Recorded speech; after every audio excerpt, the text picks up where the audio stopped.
Educa, televisión para aprender. Presenta Otra historia. Profe, muéstrales lo que vimos la semana pasada. En el programa anterior pudimos revisar los procesos de fundación de algunas ciudades. Vimos los orígenes de las colonias españolas y sus asentamientos indígenas originales. Compartimos los orígenes de la ciudad de Quito y Guayaquil y su relación con la villa Santiago de Quito. También pudimos conocer cómo se formó la primera colonia española en Cuenca. Aprendimos las normas básicas de la conformación de las villas o ciudades españolas y pudimos ver algunos rastros de lo que fueron solares coloniales, incluyendo algunas fachadas de iglesias que corresponden a las primeras comunidades religiosas que fueron parte importante del proceso de conquista. Para que aprendamos más sobre lo que fue la vida colonial, ¿por qué no revisamos un poco el contenido de un equipaje de uno de los conquistadores? David, abre el baúlcito que te dejé por ahí. Creo que está en la parte de allá. Tienes que cargarlo un poquito. Eso, tráelo hacia acá.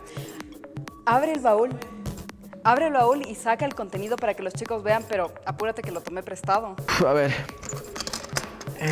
¿Cómo se abre esto de acá? ¿Dónde dejé la llave del diario de...? No. Ya, por suerte estaba abierto. Ya. Oye, qué bacán. ¿De dónde te robaste todo esto? Yo no robé nada, David.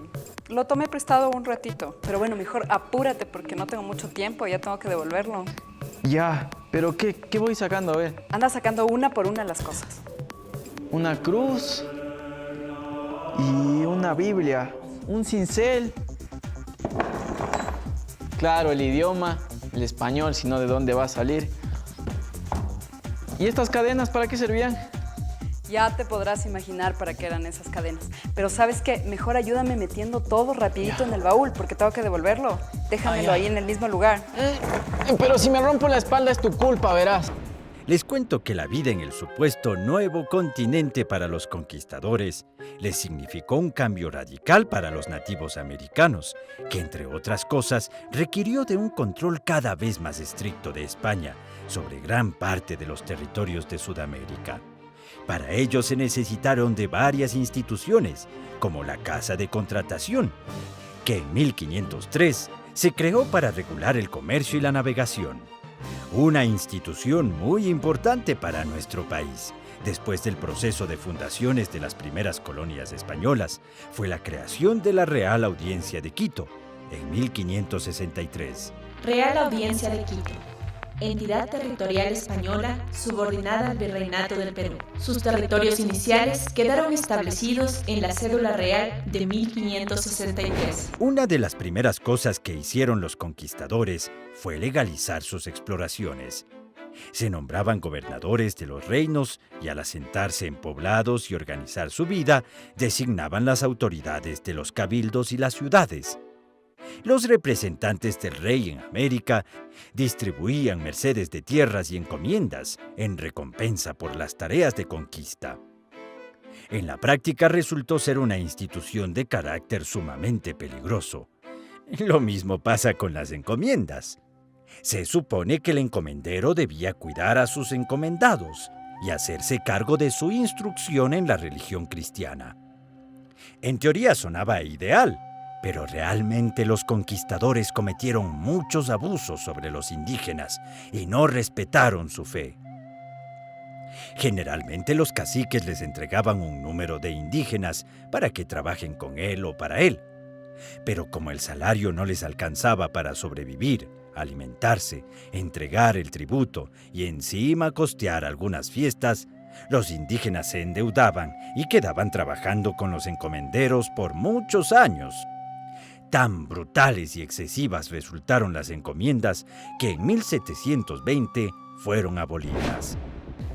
Bueno, chicos, el horror que se vivió en esta época es muy difícil de explicar, pero en el boletín y elegía de las mitas se cuenta un poco de lo que fue esta realidad.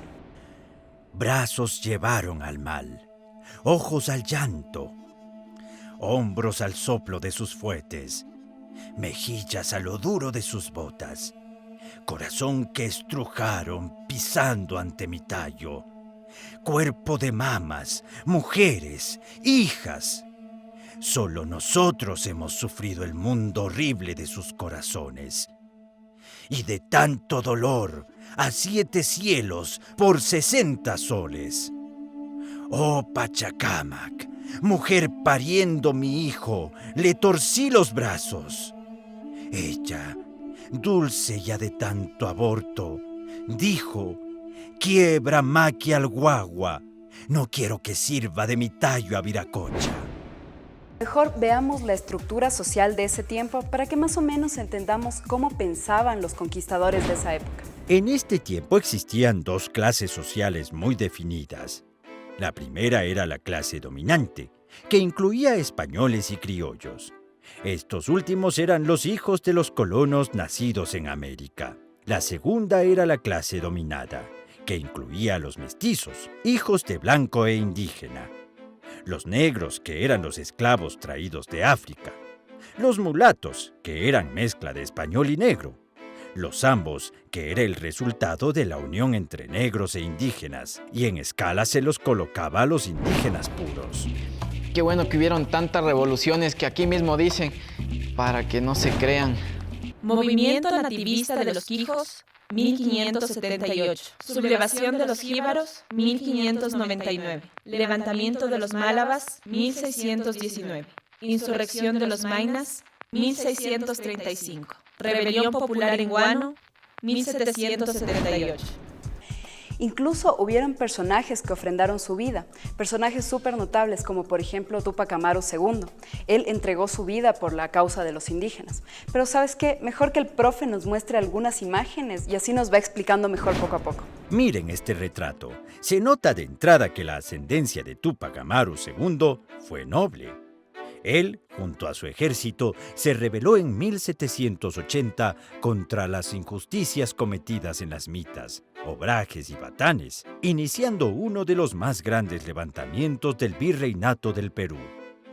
Lamentablemente, en un punto su estrategia fallaría y sería tomado preso por los españoles. Temiendo un nuevo levantamiento de este tipo, los conquistadores descuartizaron a Tupac Amaru II. Y para escarmentar a sus seguidores, repartieron su cuerpo a vista de todos. Este hecho enfureció a los insurrectos e hizo que se avivaran más los ánimos para seguir luchando en contra de los colonos. Hola Florencio, ¿cómo estás? ¿Dónde estabas?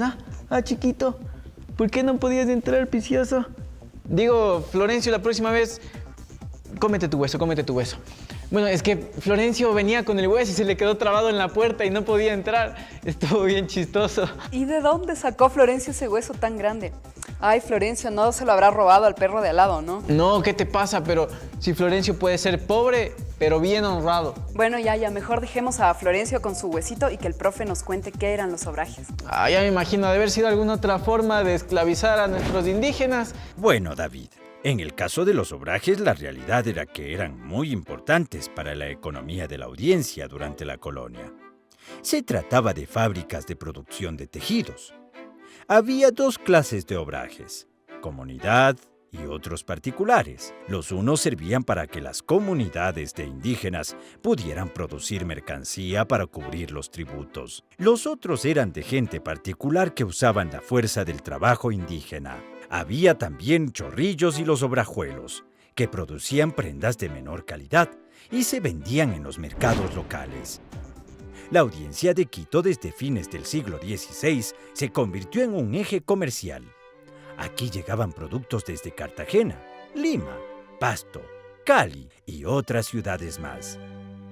Igualmente, desde distintos sectores de la Real Audiencia se intercambiaban productos como desde Guayaquil a Esmeraldas, Tumaco, Buenaventura, Panamá, y desde Quito hacia San Miguel de Piura, Trujillo, Lima y otros lugares. En general se comerciaba con tejidos, jergas, lienzos, sayales, bayetas, frazadas, sombreros de algodón y lana, comestibles como cereales, semovientes, azúcar, harina, bizcochos y más. Eso sí, de fuera venían la seda negra de Italia, el tafetán de Castilla, especias varias y herramientas como machetes, cuchillos y armas.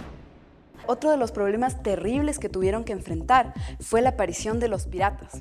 Como la mayor parte de transacciones que ellos hacían era por el agua, entonces no faltaron por ahí los ladrones del mar. Pero también hubieron problemas terribles para nosotros, como por ejemplo el problema que hubo en el astillero de Guayaquil. Se dice que desde 1547 en el astillero de Guayaquil se fabricaron desde barcos pequeños hasta galeones de gran envergadura. Era tal la calidad de los galeones fabricados que permitieron mejorar la comunicación entre América y Europa, sobre todo porque eran resistentes a los ataques piratas. Los piratas buscaban formas de ataque y un buen día atacaron el astillero, incendiando un sinnúmero de embarcaciones. Virreinato del Perú, territorio que se fue consolidando con 7 audiencias: Panamá, Lima, Santa Fe de Bogotá, La Plata de Charcas, Quito, Chile y Buenos Aires, que luego sería conocido como Nueva Granada. Pero chicos, esa es otra historia que viene mucho más adelante. Primero tenemos que saber cómo se consolidó la colonia. Ay, yo ya me imagino, eso es cacho viejo, ya pura matanza. Poco a poco se fueron constituyendo los grandes terratenientes, que eran españoles que habían sido encomenderos o también los miembros de las órdenes religiosas. Así lograron mantener a muchos indígenas trabajando con ellos por largo tiempo. Los indígenas se concertaban para trabajar con ellos. Esto consistía en que si los indígenas adeudaban algún monto del tributo obligatorio, debían trabajar hasta pagarlo. En caso de que no lograran hacerlo, su deuda pasaba a sus hijos, y de ellos a sus nietos, y así sucesivamente. Pero si este es el centro histórico, para eso me hubiera venido en trole. Mi hermana que me ha... David, hola. ¿Cómo estás? Soy amigo de tu hermana Sofía. Ah, ya. Ella me trajo aquí para que te cuente sobre una ciudad que yo recuerdo y que yo amé mucho. Ya. ¿Te parece? Ya, buenazo. Sabes, David, la ciudad ha cambiado mucho y yo algunas cosas no las reconozco. Como por ejemplo este edificio. El original era muy distinto y yo estudié aquí. Aquí estaba la Pontificia y Regia Universidad de San Gregorio Magno. ¿En serio? De los jesuitas. Solo que desapareció en el siglo XVIII. La unieron con la Santo Tomás de Aquino. Ya. Luego, Bolívar le puso el nombre de Universidad de Quito. Y finalmente el presidente Vicente Rocafuerte le otorgó su nombre último y definitivo que conserva hasta nuestros días. Esa yo me la sé. No me digas, es la Universidad Central, ¿cierto? Exactamente, la Universidad Central del Ecuador. Este edificio es idéntico a como yo lo recuerdo. La iglesia del Sagrario, justo al frente de mi universidad. Nada de lo que ves en estas fachadas fue puesto porque sí. Todo cuenta una historia porque a mí las imágenes me hablan. Wow, pero ¿y qué te dicen? Porque imagino que tienen muchas cosas que contar, ¿cierto? Todo el tiempo. Por ejemplo, si te fijas con cuidado en la fachada, vas a descubrir un escrito que dice que fue terminada en 1706 y que la mandó a construir Gabriel de Escorza Escalante. Y las esculturas representan a San Pedro, San Pablo y las 3 virtudes teologales de la iglesia: fe, esperanza y caridad. Y ahora te voy a mostrar la joya de los quiteños, la niña de los ojos de los habitantes de esta ciudad, la fachada de la iglesia de la Compañía de Jesús de los jesuitas, mis maestros. Mira, te voy a dar un último regalo. Fíjate bien en la fachada. Vas a ver restos de pintura blanca, porque en mi época toda la fachada estaba cubierta de pintura blanca y celeste. Eso me recuerda que me tengo que ir a estudiar. Oye, yo nunca te había preguntado tu nombre. ¿Cómo te llamas? Sofía, tu amigo desapareció. Bueno, entonces yo también me regreso. Alista la máquina.